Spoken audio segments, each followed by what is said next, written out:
What is going on, guys? This is Elias, and this is Chess Theory.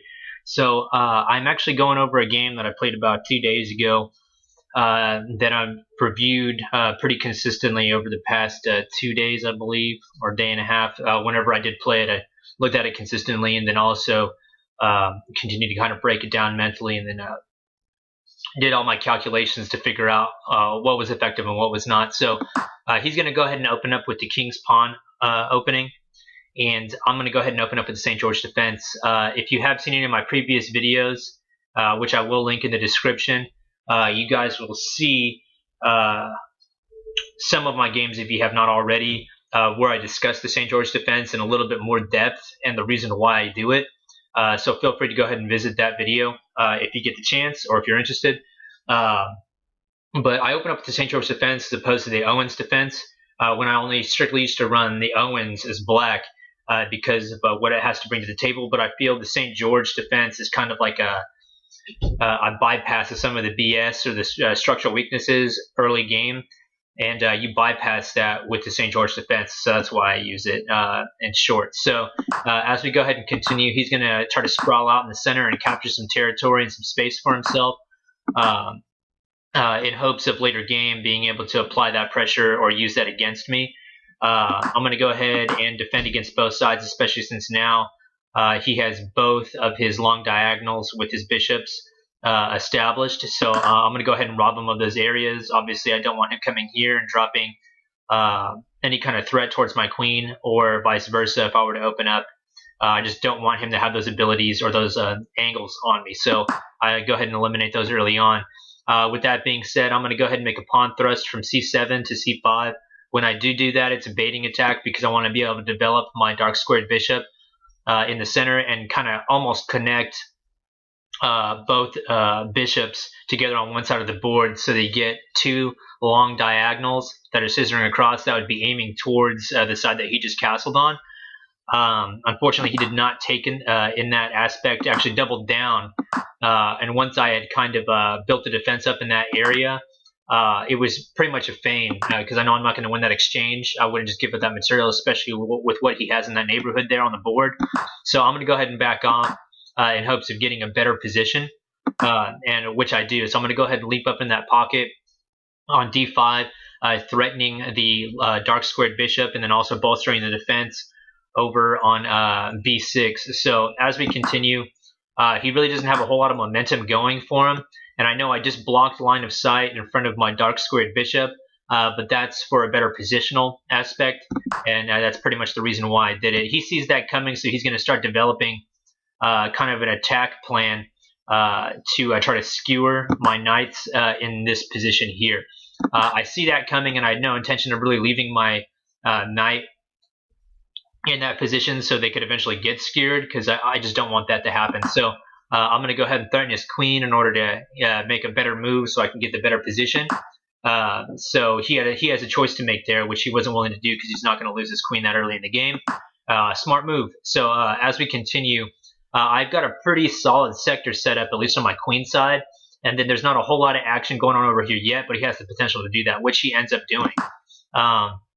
So from that point, I see what's going on here. He's going to drop down.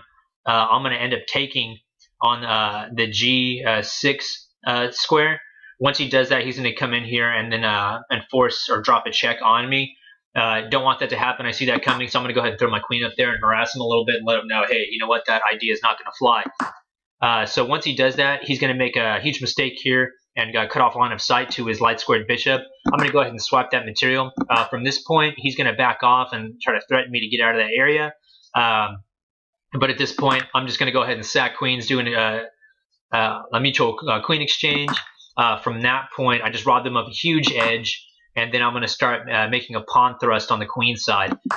From that point, he's going to try to bait and attack there so he could break open the A file. Not willing to do that, so I'm going to go ahead and throw up or bypass him and just continue to move up.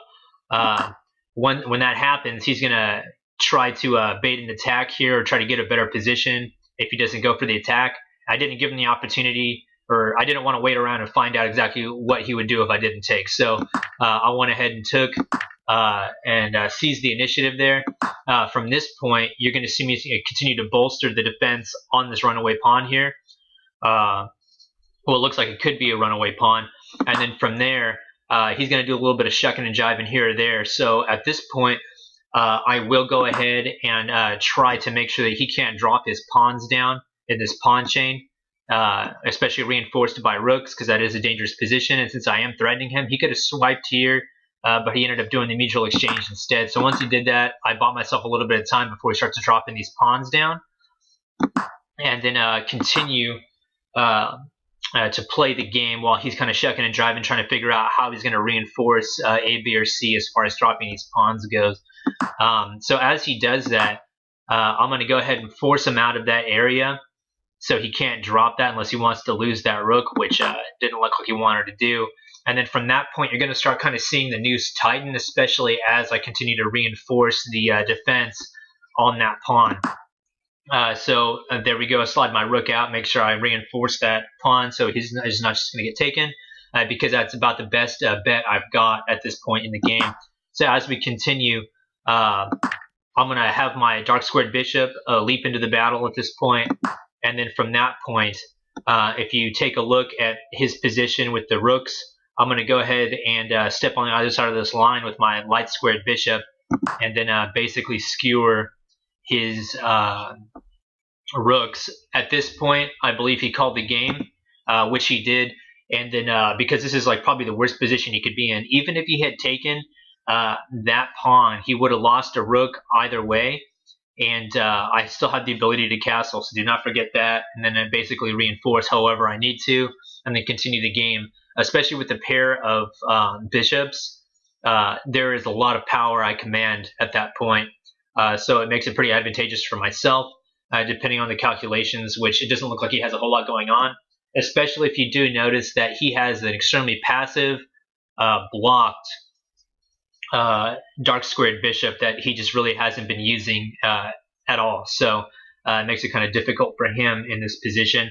But if you look at all of my pieces on the reverse, I do have a huge advantage because I am using my units or pieces in tandem.